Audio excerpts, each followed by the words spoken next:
उन्होंने ऐसा कोई मौका नहीं दिया हम लोग को जानने का, सीखने का और देखने का। वो अभी विदेश घूम रहे हैं और विदेश दौरा में घूमते हुए वो ट्वीट कर रहे हैं। तो पहले उनको बोलिए कि अच्छे से विदेश का भ्रमण करें, विदेश का आनंद लें।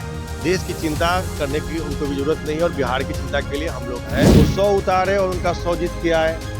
उनको तो आने वाले समय में चुनाव में पता चलेगा कि कितने लड़ेंगे और कितने जीतेंगे। यहाँ भी वही हाल था, यहाँ भी लोग पूर्ण बहुमत में सरकार बना रहे थे। पहले से अपने आप को सीएम, अपने आप को डिप्टी सीएम, सारे मंत्रालय लोग बांट चुके थे। जंगल राज का जो लोग कहना था वो कभी खत्म नहीं होने वाला। उसका कारण क्या है? नमस्कार, मैं हूं प्रणय सिन्हा और आप देख रहे हैं सूर्य विहार। आज जयप्रकाश नारायण अंतर्राष्ट्रीय हवाई अड्डे पटना में जो है वो मंत्री सह महुआ के विधायक नीरज सिंह जी जो हैं वो विपक्ष पर निशाना साधते हुए नजर आए। आइए उन्होंने क्या कुछ कहा, आइए आपको सुनाते हैं। पहले तेजस्वी यादव ने पोस्ट किया और लिखा है, विपक्ष के लिए कोई लेवल प्लेइंग फील्ड नहीं है।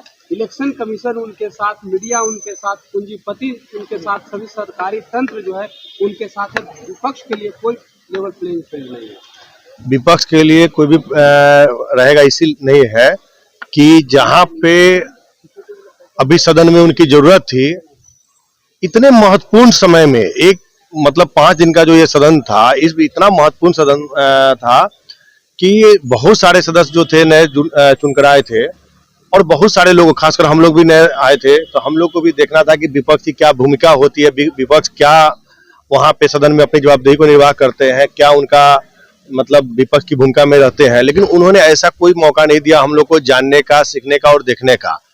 वो अभी विदेश घूम रहे हैं और विदेश दौरा में घूमते हुए वो ट्वीट कर रहे हैं। तो पहले उनको बोलिए कि अच्छे से विदेश का भ्रमण करें, विदेश का आनंद लें। देश की चिंता करने की उनको भी जरूरत नहीं है और बिहार की चिंता के लिए हम लोग हैं। इसलिए वो विदेश भ्रमण में ही ठीक है। अदृश्य शक्तियों की वजह से हम हार गए। बिल्कुल, अदृश्य शक्ति जो उनका जो वायरल हुआ था ना, क्या बोलते हैं उसको, गाना और वो डांस और हाँ, मतलब उस टाइप का जो मतलब हम अभद्र उसका हम बता नहीं सकते हैं। तो उसके कारण हुई है, क्योंकि बिहार की जनता ने देख लिया कि जो लोग अभी कुछ नहीं है, कहीं कोई ये नहीं है, वो पहले शपथ ग्रहण की तैयारी करते हैं, पहले कहाँ किनको मंत्री बनाना है उसकी तैयारी करते हैं। तो बिहार की जनता ने देख लिया है कि इन लोग का शुरू से कभी भी कल नहीं होने वाला है। जैसे जंगल राज का जो लोग कहना था वो कभी खत्म नहीं होने वाला। उसका कारण क्या है कि इन लोगों ने इस चुनाव में इस चीज को दिखा दिया। थोड़ा सा समय मिला नहीं कि इन लोगों ने अपना तांडव दिखा दिया है। तो बिहार की जनता को शासन और सुशासन की सरकार चाहिए, नहीं कि जंगल राज चाहिए। दिसंबर को ही बाबरी मस्जिद का विध्वंस हुआ था और कल ही कलकत्ता में नींव भी रखा गया है बाबरी मस्जिद का, हुमायूं कबीर के द्वारा। देखिए, इस पे हमको लगता है कि लगातार सब लोगों का मतलब अभी दिल्ली का कुछ हम न्यूज देख रहे थे, उस पे चल रहा है। और मुझे लगता है कि कोई भी चीज सरकार के अगर संज्ञान में हो रहा है तो निश्चित रूप से सरकार उसको देख रही है। टीएमसी ने कहा है कि 90 मुस्लिम विधायकों को वो उतार सकती है और 90 जीत के आएंगे सर। वो 100 उतारे और उनका 100 जीत किया है। उनको तो आने वाले समय में चुनाव में पता चलेगा कि कितने लड़ेंगे और कितने जीतेंगे।